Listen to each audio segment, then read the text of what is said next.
Hello everyone, it's Shane Kanto, your Wasteland reviewer, and I'm here to review The Devil Conspiracy, a new fantasy horror film from director Nathan Frankowski. And I feel like this film is a little bit less horror and a little bit more crazy, wacky, over-the-top fantasy. It does have like traditional horror moments, like people going down dark corridors and building up tension and those kinds of things.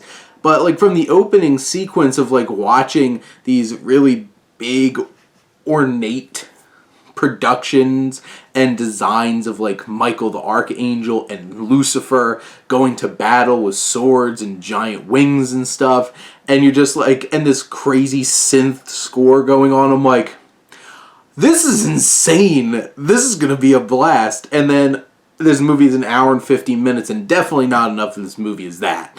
And you're just like, ugh.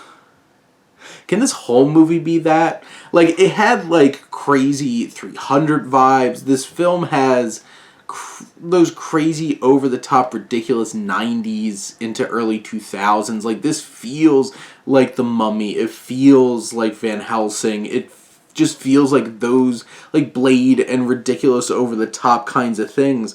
I just wish that the other pieces of this film really rose to the occasion. Like Peter Mensah, who's Archangel Michael, is so great with like his deep booming voice and is such a great presence, and Lucifer here is so creepy and unnerving, and then you just spend a bunch of time with a really boring main character, Laura, played by Alice Orr Ewing, who, like, I feel bad for her because, like, basically, here's your character. You think the devil and God and angels don't exist. They're all just metaphors in fantasy. You start off like she wants to do this dissertation about that for her school that she's at, and of course she gets flirted on and sexually harassed by her Italian teacher, and you're just like, okay, this brought me back down to earth after the really cool fantasy elements of that first scene, and now we're back into this is a really dumb January movie. And that's her character. That's it.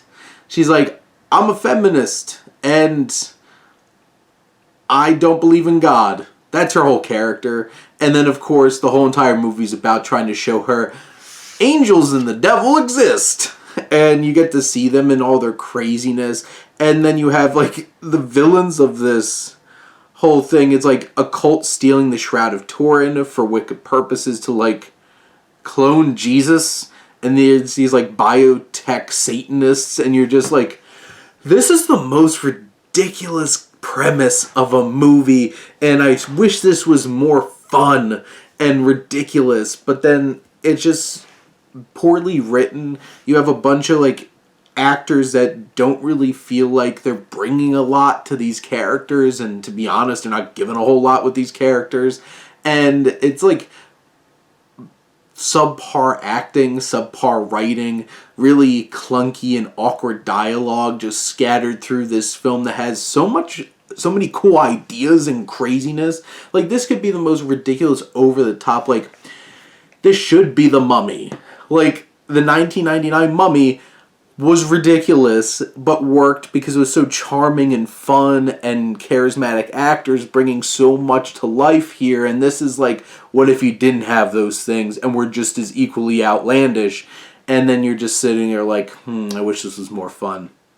And in the end, it has some craziness. It has some wonkiness. The fantasy elements, they're there. The horror elements are okay. There's not honestly a whole lot of it. But then you're just like, I just wish this was better.